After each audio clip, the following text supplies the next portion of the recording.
Est-ce que vous rêvez, vous? Ça vous arrive à la maison de rêver sans aucun doute, hein? Mais voici un tableau assez étonnant. Il y a des chercheurs qui ont rencontré des gens, comme vous et moi. Avec ces gens-là, ils ont établi, si vous le voulez, le palmarès des rêves effectués pendant leur sommeil. Alors, dans tout ce qu'on a comme activité cérébrale, entre guillemets, durant la nuit, 93 de cette activité-là, ce sont des bons rêves. Il y a aussi d'autres statistiques que je ne vois plus à l'écran, mais que je vous dis à l'instant.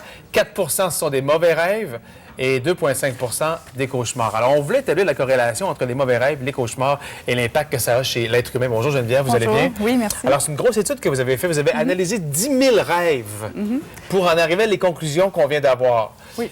Alors, votre but, c'était de prouver que les mauvais rêves ou les cauchemars avaient un effet chez nous, un impact psychologique, c'est ça? Pas tout à fait. En fait, c'était plutôt de voir c'est quoi le lien entre mauvais rêves et cauchemars. Les cauchemars étant des rêves déplaisants qui provoquent un réveil chez la personne, qui peuvent devenir problématiques aussi chez certaines personnes.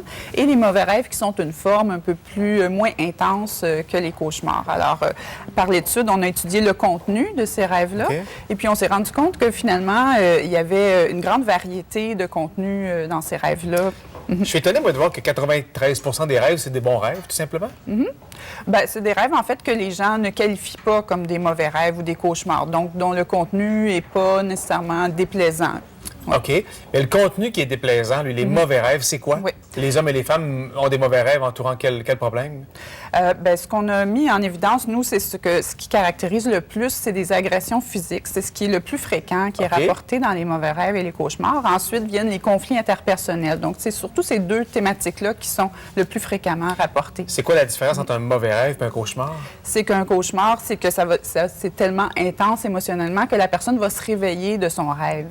Genre, on est en train de tomber en bas d'un édifice. Par exemple. On se réveille, le souffle haletant. Et là, on se réveille avant de tomber, finalement. C'est ça, exactement. Ça, c'est un cauchemar. Oui. Donc, et le mauvais rêve, lui? Le mauvais rêve, c'est un rêve qui est également déplaisant, mais que la personne va continuer à dormir. Elle va s'en rappeler le matin, mais elle ne se sera pas réveillée de son rêve. Le rêve n'aura pas été interrompu par le réveil. Est-ce qu'on peut ajouter à ça terreur nocturne? Bien, terreur nocturne, c'est quelque chose de différent. Ça fait pas partie, c'est pas un rêve. C'est pas un rêve, c'est un autre phénomène qui arrive pendant le sommeil où les gens vont se réveiller dans une espèce d'état de panique où justement il va y avoir des fois des sensations de tomber, mais il n'y aura pas vraiment une trame, il n'y aura pas vraiment une histoire comme dans un rêve où il se passe des choses. Okay. Moi, j'ai pas rêvé cette nuit, ça se peut-tu? Bien, vous souvenez pas d'avoir rêvé. Ça serait plus exact de dire ça. Oui. As-tu rêvé, Pierre, cette nuit, toi? Non? Donc, on rêve toujours? Bien, en fait, le rêve survient pendant le stade de sommeil qu'on appelle paradoxal. Puis ça, on en a entre 3 et 5 épisodes par nuit. Donc, c'est un épisode où il y a l'activité cérébrale qui est reliée au rêve. Ça dure combien de temps, un rêve, à peu près, en moyenne?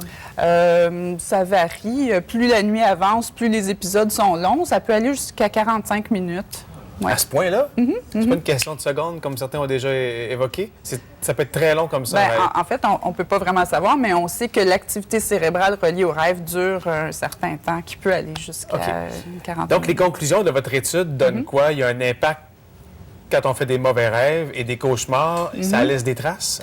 Bien, en fait, ce qui est surtout intéressant, c'est que les cauchemars et les mauvais rêves, c'est pas seulement un peu l'image stéréotypée qu'on a dans les films où il y a une poursuite et puis là, la personne se réveille.